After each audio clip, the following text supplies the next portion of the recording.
은혜 받으실 하나님의 말씀은 마가복음 8장 31절부터 35절까지 읽습니다.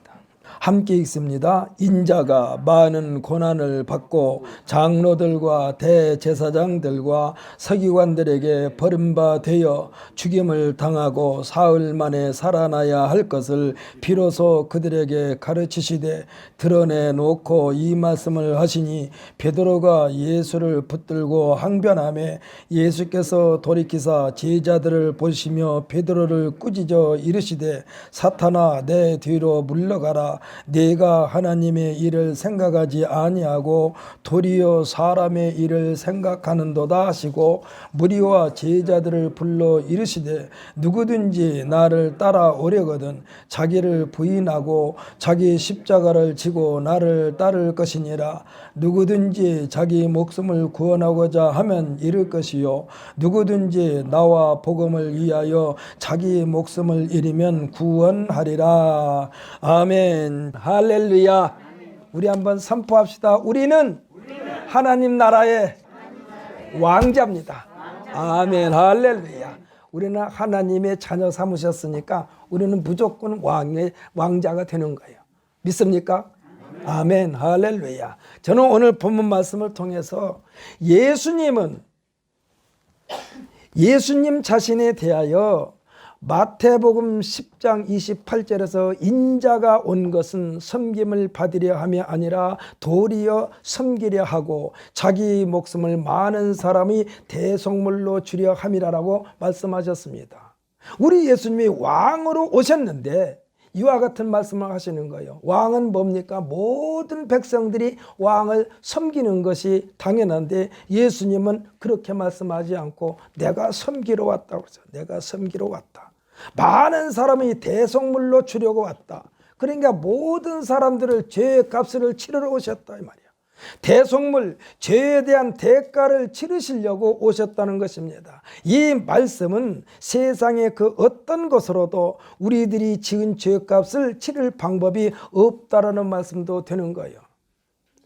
우리나라 전통 문화 중에 흥부가 생계를 유지하려고 맷값을 벌려고 관과로 찾아가는 대목이 나옵니다. 그러니까 매를 대신 맞고 정작 매를 맞아야 할 사람에게서 맷값을 받는 일입니다. 이것을 뭐라고 그랬냐? 매품팔이라고 그래.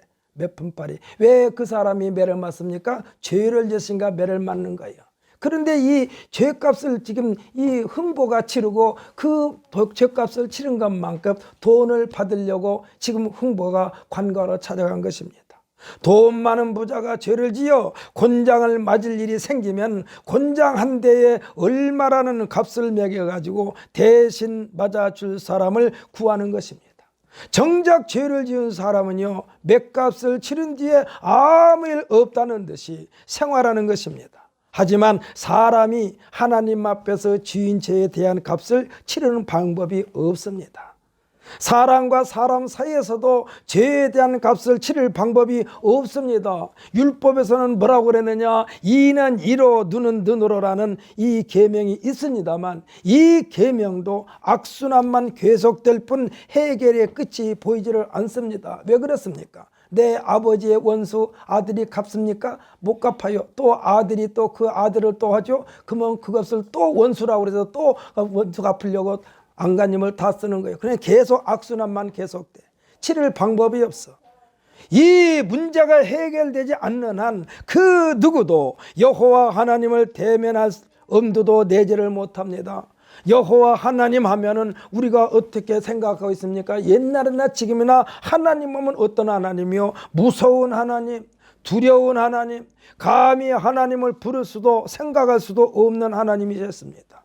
할 수 있는 말을 찾는다면 뭐라고 말합니까? 성경에서 여호와를 경외하라, 여호와를 의지하라, 여호와를 섬겨라 이 말뿐이 못해요. 이마저도 경외하는 방법, 의지하는 방법, 섬기는 방법은 다 제각각이었습니다. 원칙도 없었어요. 그래서 성경에 보게 되면 뭐라고 그러냐? 장로들의 전통에 매몰되어 방향을 찾지 못한 고장난 나침반과 같은 그런 모습으로 신앙생활을 했던 거예요. 이 모든 것을 총체적으로 깨끗하게 해결해 주시려고 예수님께서 오신 줄 믿으시기를 바랍니다.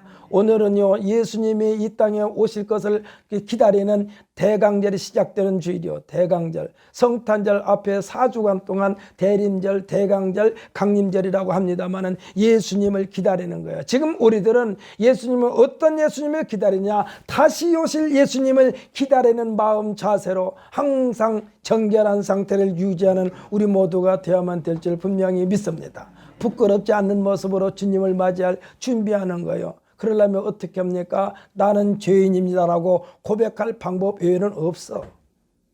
예수님 앞서 침례 요한에게 하나님께서는 구약의 마지막 선지자를 보낸 것입니다.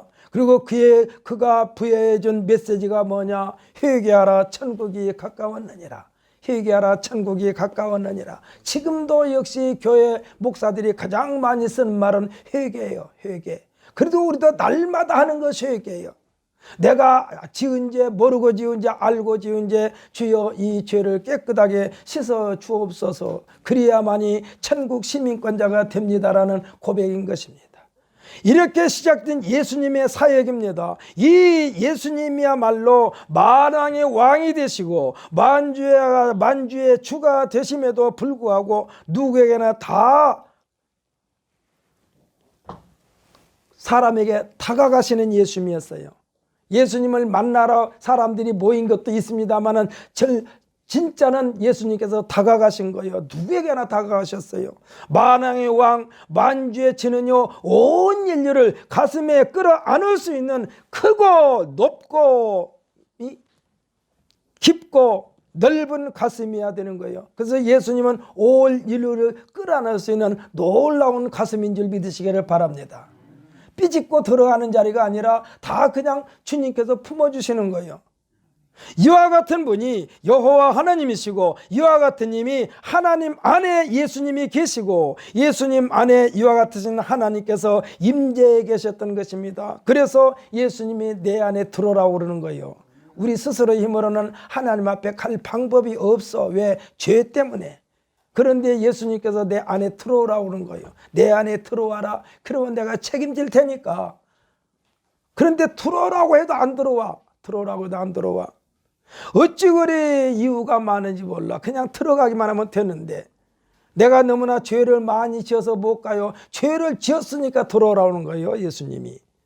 그러면 죄를 안 졌으면 또 혼자 스스로 하나님에게 가라고 그럴 텐데 죄를 지었기 때문에 죄 지은 상태로는 하나님 앞에 도저히 갈 수가 없기 때문에 예수님은 우리를 향해 내 안에 들어와라. 내 안에 들어와라. 쉽게 말하면 내가 너를 포대기로 싸가지고 하나님 앞에 갈 테니까 아버지 앞에 갈 테니까 너는 그냥 내 안에 들어오기만 하라 이 말이야. 그리고 지금도 앞으로도 이와 같은 사실은 변함이 없는 줄 믿으시기를 바랍니다. 예수님은 의리의리한 고대 광실에서 골룡포를 입으시고 황금으로 장식된 의자에 앉아가지고 근엄한 모습으로 호령하는 왕의 모습을 찾아볼 수가 없어요. 만약에 그렇다면 어떻게 예수님 앞에 갈 수가 있습니까?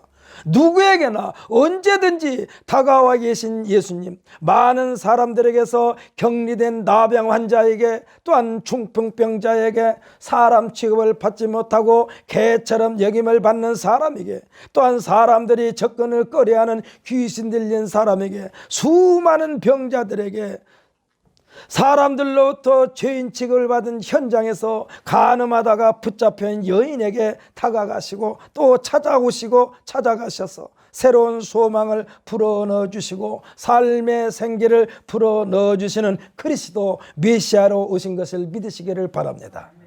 그래서 예수님은요, 예수님과 우리 사이에는 담이 없어, 커튼이 없어. 그냥 주여 하고 부르면 되는 거예요. 주여. 주여, 나의 주님이여, 나의 왕이시여, 나의 주인이시여. 그리고 제자들이 이렇게 하라고 교훈해 주신 것입니다. 3년 6개월 동안, 3년 반 동안 제자들과 함께 지내면서 하시는 말씀은 다 거기에 초점이 맞춰져 있어요. 내 안에 들어와라, 내 안에 들어와라. 그런데 언제부터 이와 같은 예수님을 우리들이 왜곡하게 됐을까요? 이와 같은 예수님, 아무나 가기만 하면 되는 예수님을 언제부터 이렇게 왜곡하게 됐냐고요. 저는 이 시간에 국민일보 종교국장으로 있었던 이 한 분이 신문에 기고한 내용을 함께 나누면서 과연 내가 지금 예수님을 올바로 믿고 있는가를 점검해 보고자 합니다. 저와 여러분이 이 국민일보 종교국장이 신문에 나온 말씀을 우리가 읽으면서 같이 은혜 받고 또 이 한 시간에 진단되기를 원하는 것입니다. 사랑하는 성도 여러분, 우리 모두가 셀프 진단이 시간이 되시기를 바랍니다. 기고문의 제목은요, 뭐라고 했느냐? 교회, 그리고 나의 사랑, 나의 믿음이라고 했습니다. 그러면서 지상에 존재하는 교회는 어떤 모습이어야 되는가? 그러니까 이 세상에는 교회 모습은 어떤 모양이 돼야 되겠는가? 기독교 2000년 역사 속에 수많은 목회자와 신학자들이 이 물음을 놓고 고민한 것입니다. 가난한 자를 섬기는 교회만이 진정한 지상교회의 모습인가? 아니면 영혼 구원을 위해 전도에 매진하는 교회가 지상교회의 모습인가? 이 또한 아니면 교육과 봉사라는 교회가 지상교회의 본 모습인가? 신약 성서는 교회를 뭐라고 그러냐? 에클레시아라고 그랬어요. 에클레시아는요, 소집된 성도들의 모임을 에클레시아라고 그러는 거예요. 그러니까 하나님으로부터 부름받아 나온 한 사람 한 사람이 다 교회예요. 그래서 우리들이 이 교회를 무리를 지어서 예배 드리는 것을 우리가 교회라고 그럽니다. 엄연히 따지면 이 건물이 교회가 아니요, 이 건물은요 예배 드리는 집이요. 그래서 옛날에는 항상 예배당이라고 그랬어. 어디가 예배당에 가는 거예요. 그 말이 맞아요. 우리 자신이 교회인 줄 믿으시기를 바랍니다. 한 사람 한 사람이 교회예요. 왜? 하나님으로부터 불러냄을 받았다니까. 에클레시아.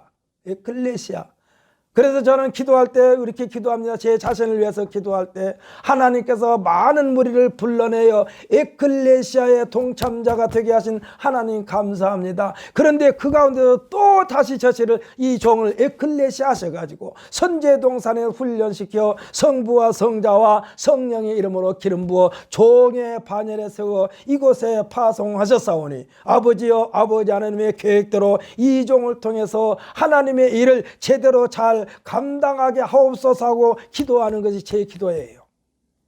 교회는 곧 부활하신 예수 그리스도의 부르심에 응답하는 성도들의 공동체라는 뜻입니다. 따라서 교회의 본질은 하나님의 백성이 모여 예수 그리스도를 왕으로 모시고 하나님의 영광을 위하여 예배하는 곳이 교회라고 그랬어요.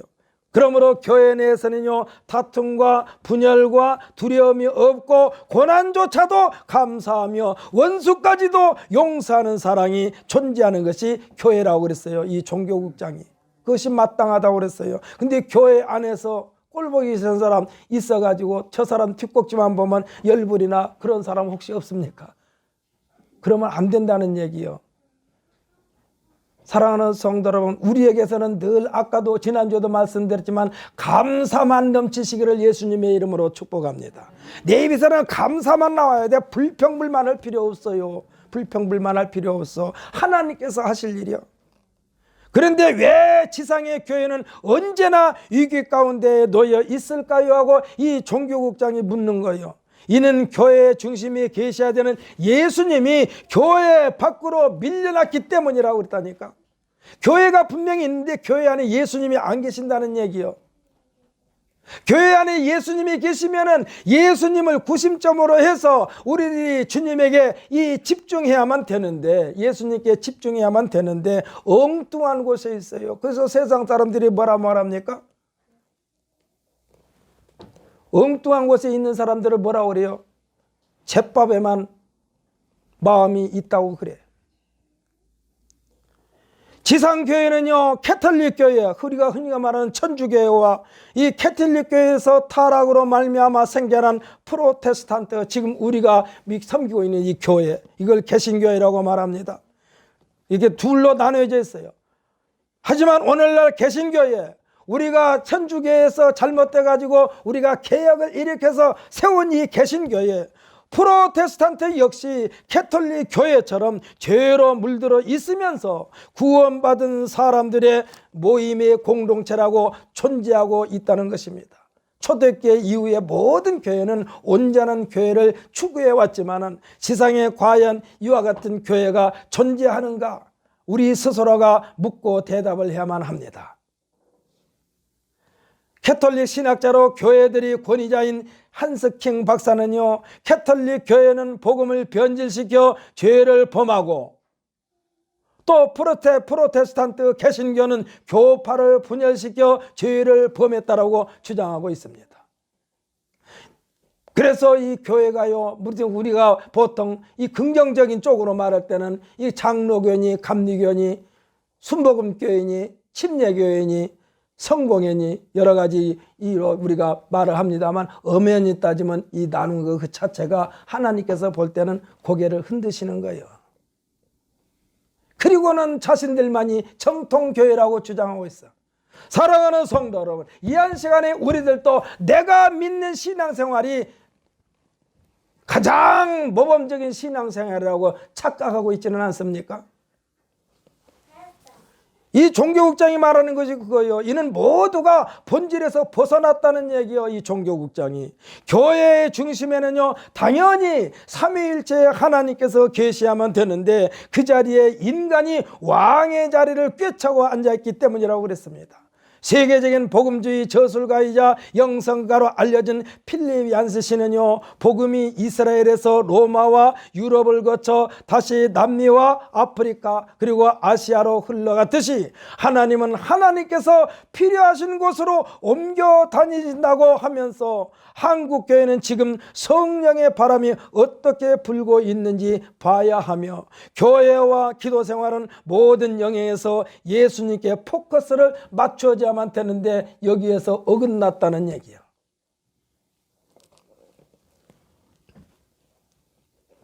우리나라에서도 많이 알려진 목사님도 이런 말을 했습니다. 우리가 정말 예수님을 믿고는 있는가 반문하면서 교회에 이기는 왕이신 예수님의 자리에 목회자와 성도들이 앉아가지고 왕노릇하기 때문이라고 그랬습니다. 이것을 위기라고 그랬어요. 이것을 유익이라고 그랬어. 결국 예수님이 우리를 위해 십자가에서 죽으셨고 다시 살아나신 것처럼 우리가 예수님을 위해 죽어야만이 예수님의 생명이 교회와 우리에게서 살아난다라고 주장하고 있습니다. 이렇게 하라고 예수님께서 나를 따라오려거든 네 자신을 부인하라고 하는 거예요. 내 자신이 죽어야 되겠다 이 소리예요. 사랑하는 성도 여러분, 그래서 사도 바울 선생은 나는 날마다 죽노라고 그랬어. 그 사람도 분명히 자기 자신에 대해서 그래서 울컥울컥 자기 정욕적인 것이 이 복음에 앞서려고 하니까 사도 바울이 그런 거예요. 내가 날마다 죽노라. 사랑하는 성도 여러분, 어떻게 보면 예배 시간은요, 나를 죽이는 시간이야. 할렐루야. 나를 죽이는 시간이 예배 시간이니까, 나를 죽이는 시간이 기도하는 시간, 나를 죽이는 시간이 말씀 보는 시간, 나를 죽이는 시간이 찬양하는 시간이요. 사랑하는 성도 여러분, 지금 한참 김장철이 됐는데요, 배추는요 죽지 않으면은 이 옷이 안 입혀져, 양념이 안 입혀져. 그래가지고 가만히 엄마들이 밖에서 김장하는 장면을 안에서 들으면은 거기 무슨 도살장 같아요. 소금을 좀 더 넣으라면서 입을 벌려고 꽉꽉 채워. 그리고 이렇게 죽겠으면 아직도 덜 죽었네, 더 죽어야 돼. 왜 그렇습니까? 배추가 죽어야만이 옷이 입혀지니까 그러는 거예요. 사랑하는 성도, 우리가 죽어야만이 예수로 옷 입혀져. 할렐루야. 내가 죽어야만이 예수로 채워지는 거예요. 또 어떤 목사님도 이렇게 말했어요. 교회가 교회되기 위해서는 하나님이 아버지가 될 수 있도록 목회자와 성도들이 모든 것을 포기하는 것이라고 그랬습니다. 하나님 앞에서는 나 자신을 포기하는 거예요. 이것이 뭐냐? 사랑 회복에 최우선을 두고 사랑을 실천할 수 있는 영성 회복, 우리 자신에게 주어진 사명을 깨닫고 그 사명을 다할 수 있는 불타는 열성이 회복되어야만이 풀릴 수 있는 문제라고 그랬습니다. 사랑하는 성도 여러분, 하나님을 위해서 우리가 신앙생활 합니까? 근데 우리들은 안 그러잖아요. 솔직히 말해서 내가 나를 위해서 신앙생활 하는 거예요. 근데 하나님을 위해서 신앙생활 한다고 우리들이 보통 그런 말을 해요. 하나님을 위해서 신앙생활하면 내가 죽어야 한다니까 어떻게 예배 시간에 날 죽이는 시간이요. 할렐루야.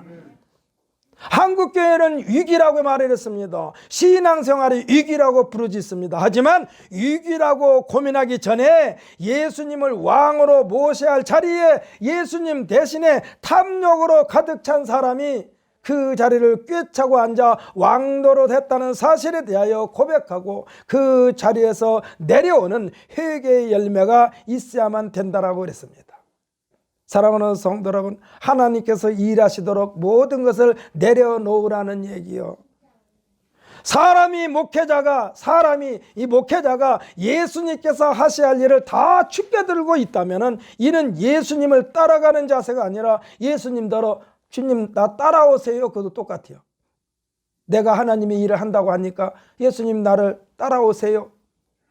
주객이 전도됐어. 하나님 도와주옵소서 하면서도 자기 고집대로 가면서 도와달라고 그래. 예수님대로 따라오라는 얘기요. 아까도 말씀드렸죠. 예배 시간에는요 나를 죽이는 시간, 기도 시간에도 나를 죽이는 시간. 왜 기도 시간에 나를 죽이는 시간이냐? 내가 계획한 모든 일을 하나님 앞에 펼쳐놓고 하나님 앞에 기도합니다. 하나님 아버지, 제가 이러이러한 계획을 가지고 일을 하려고 그럽니다. 그런데 이것이 하나님께서 기뻐하신 일이라면 내 마음속에 기쁨이 충만하게 하여 주옵소서. 이렇게 기도하고, 하나님이 이거 지금 하려고 하는 일이 하나님께서 기뻐하신 일이 아니라면 저에게 불안을 주옵소서. 아니, 평안이 없는 줄 압니다. 그러니 저에게 평안을 주옵소서. 하나님의 뜻을 쫓아가는 데는요 첫째로 있어야 할 것이 뭐냐? 평강이요. 평강. 이 평강으로 마음을 가득가득 채움받는 우리 모두가 되시기를 예수님의 이름으로 축복합니다. 그래서요 우리가 마지막 이 세상을 떠날 무렵에도 우리 마음속에 어떤 것이 자리 잡고 있어야 되느냐? 하나님께서 함께 하시는 평강으로 가득가득 채워져서, 하나님 말은 기운이어서 말할 기운은 없겠지만은 속으로라도 하나님 저 주님 품에 갑니다. 그동안에 지켜주셔서 감사합니다 하고 하나님 앞에 가는 모습이어야 된다니까. 우리들이 사극을 보게 되면 많이 등장하는 장면이 있습니다. 참 자주도 등장해. 그거 보면 왕 앞에 양쪽에 그냥 이 충신들이라고 해야 되나, 나라에서 녹을 먹고 사는 자들이 양쪽에 쭉 늘어서 가지고 뭐라고 말합니까? 상감마마 전하 저를 신을 죽여주옵소서. 왕들을 죽여달래. 전하 신을 죽여주옵소서. 이 말을 우리가들이 자주 듣습니다. 이 말 속에 정말로 왕에게 자신의 목숨을 내놓고 아뢰는 충신이 몇 명이나 될까요? 거의가 다요 자신의 뜻을 굽히지 않으면서 자신의 뜻을 수용하지 않으려면, 왕이여 이 신이 하나님 아버지 왕 앞에 아뢰는 것을 수용하지 않을 바에는 차라리 나를 죽여주옵소서. 밤 협박적인 언사요. 임금을 협박하는 거예요.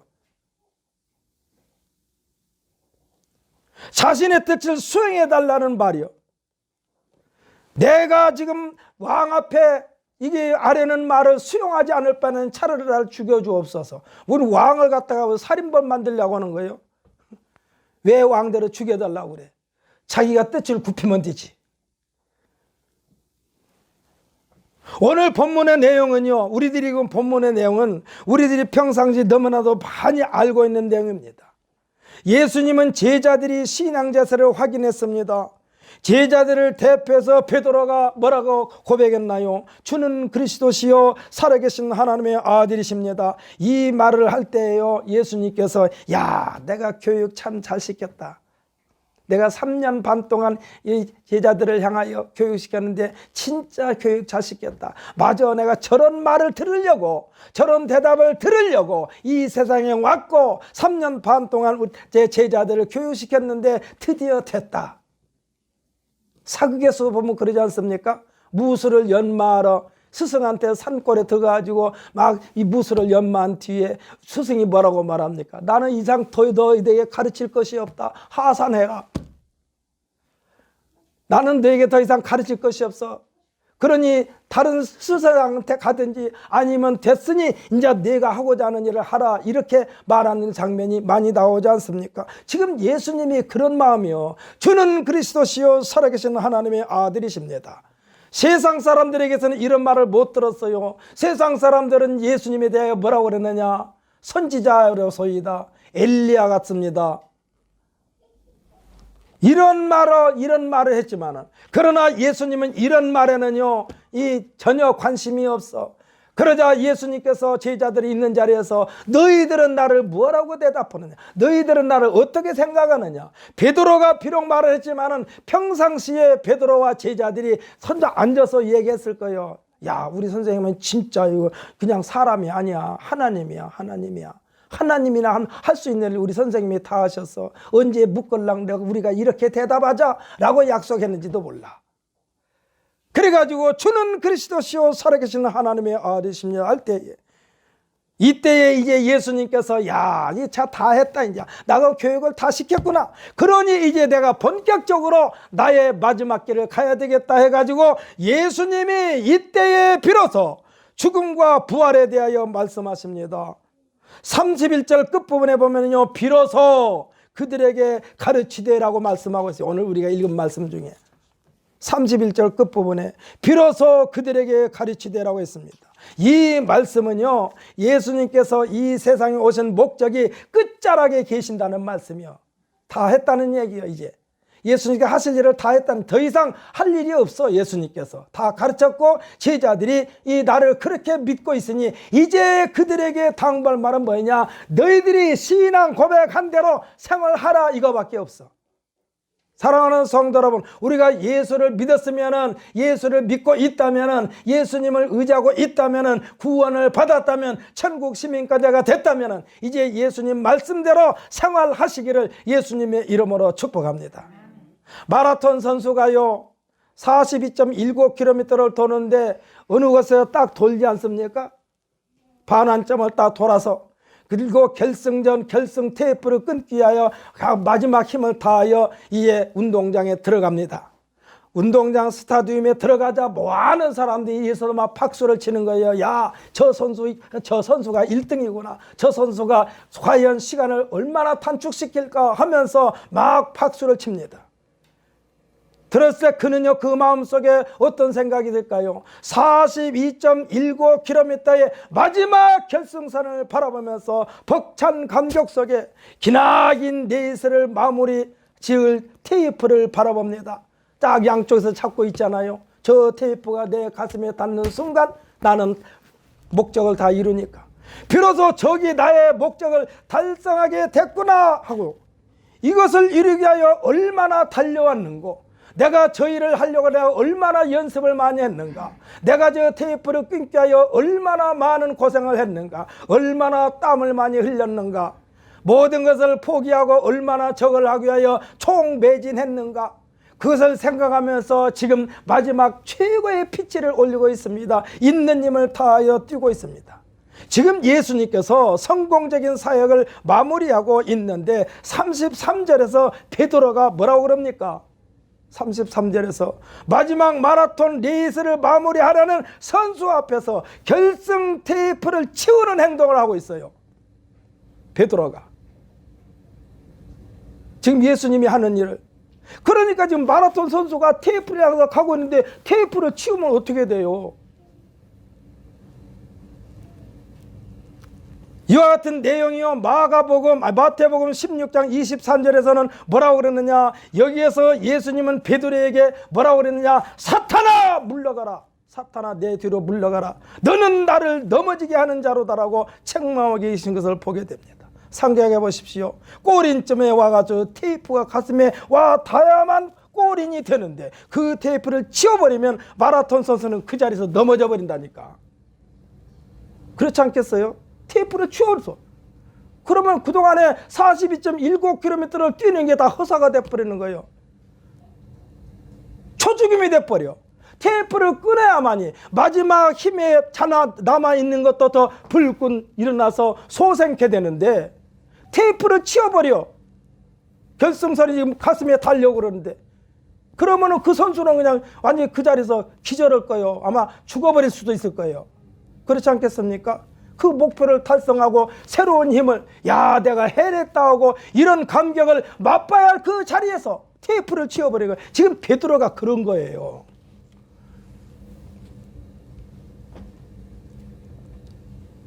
마태복음 16장 23절에서는 사탄아 물러가라, 네가 나를 넘어지게 하는 자로다 했지만, 오늘 본문에서는 뭐라고 하느냐, 어찌하여 내가 하나님의 일을 생각하지 않냐고 사람의 일을 생각하느냐라고 그랬어요. 사랑하는 성도 여러분, 사람들은 다 그래요. 사람들은 다 그래요. 요즘에 정치판에서 정치인들이 뭐 국민을 위하여, 국민을 위해서 같은 소리 하지 말라고 그래요. 그들이 국민을 위하여, 말로는 국민을 위한데 자기 자신의 영달을 위해서 그래요. 거짓말도 하고 사기도 치고. 국민을 위해서 하는 사람 한 사람도 없어요. 국민을 위해서 한다면은 마지막 그 사람들이 나올 때 빈손으로 나와야 돼요. 그런데 빈손으로 나온 사람은 없어. 지금 현직 대통령도 1년에 재산이 몇 억씩 늘었어. 맨 처음에 대통령 할 때의 재산과 지금 몇 달만 있으면 대통령을 그만두는데 재산이 몇 억이 늘었어. 늘 필요가 없는데 왜? 대통령 끝나면 다 나라에서 먹여주고 입혀주고 병원비 치료주고 뭐 생활비 주고 다 그러는데 뭐 때문에 그것을 모여? 국민을 위해서 한 게 아니라니까. 자기 자신을 위해서 한 거예요. 사랑하는 성도 여러분, 우리들도요, 우리가 하나님을 위해서 한다고요? 아니요, 우리 자신을 위해서 하는 거예요. 솔직히 말해서 내가 왜 내 신앙생활을 할까? 나 하나님께서 약속하신 천국 가려고. 할렐루야. 우리는 천국 가려고, 천국 시민권자니까 마지막 거기서 발로 톡 차가지고 지옥불에 안 떨어지려고 지금 신앙생활 하는 거예요. 예수님은 이를 위해서 오셨고 드디어 마무리하시려고 하는데 베드로가 찬물을 끼얹은 것입니다. 사랑하는 성도 여러분, 모든 것이 하나님의 역사요 예수님의 은혜로 여기까지 이르렀는데 그의 모든 영광을 하나님께 돌려드리는 것이 마땅하지 않습니까? 하나님께 영광 돌립니다로 마무리 지어야 되는데 이것이 아니라 그 자리에 우리들이, 그 자리에 세상 사람들이, 그 자리에 세상 정치적 종교적 지도자들이 서게 되면 하나님의 영광은 빛을 잃게 되는 것입니다. 우리는 지난주에 추수감사주일로 지켰어요. 한 해에 대한 뿌듯한 하나님의 은혜를 생각하면서 이것이 나의 힘, 우리들의 힘으로가 아니라 모든 것이 하나님의 은혜입니다라는 표현이 감사 아닙니까? 우리들의 삶은요, 모든 일에 우리 주 예수 그리스도로 말미암아 지금 현재 우리가 존재한다라고 생각하면, 고백하면 됩니다. 믿습니까? 대답들 안 해요. 내가 그렇게 지금 부르짖으면서 하나님의 은혜라고 하는데도 대답을 안 해.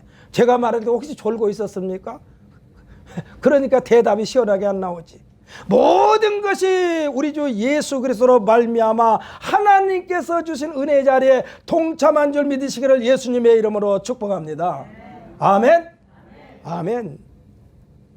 그런데 이것이 쉽다면 오늘 예수님께서 우리 자신을 부인하라고 하지 않았어요. 이게 쉬운 것이 아니란 얘기예요. 오늘 본문에 보면 누구든지라는 단어가요 3번이나 나옵니다. 그런데요, 성경에 누구든지라는 단어는 수십 번 수백 번 나와요.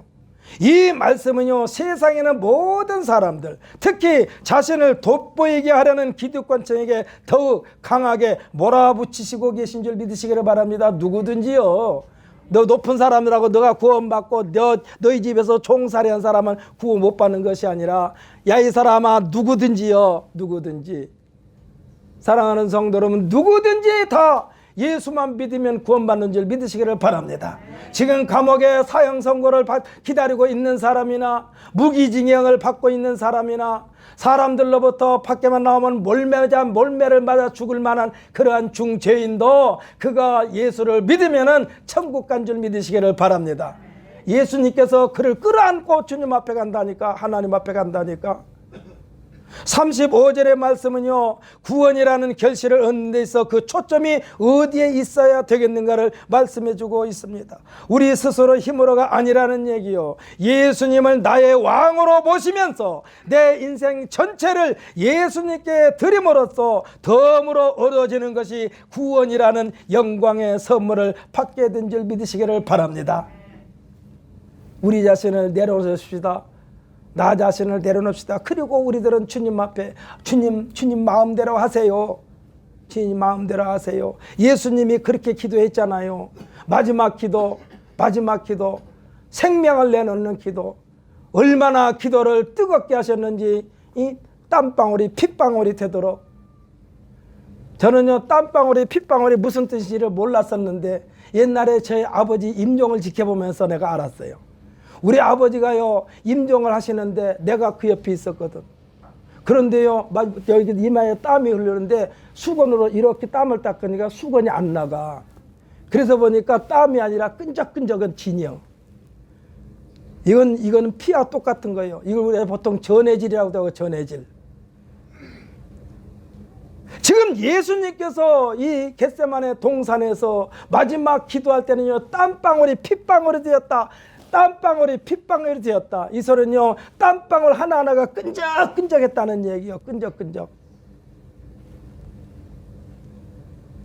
예수님의 이러한 모습으로 이러한 피 흘림이 우리 한 사람 한 사람을 다 구원하여 주신 줄 믿으시기를 바랍니다. 그래서 누구든지요 사랑하는 성도 여러분, 내가 아무리 원수 같아도 차라리 내가 저놈이 죽기 전에 내 눈을 못 감어 하는 사람도 그냥 용서하시고 하나님 앞에 맡기시기를 예수님의 이름으로 축복합니다. 우리들이 흔히 하는 말 가운데 이런 말이 있죠.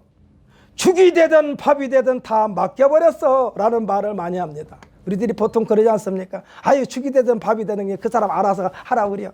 다 맡겨버렸어. 그런데요 사실은요 밥보다는 죽이 나을 때도 있어요. 할렐루야.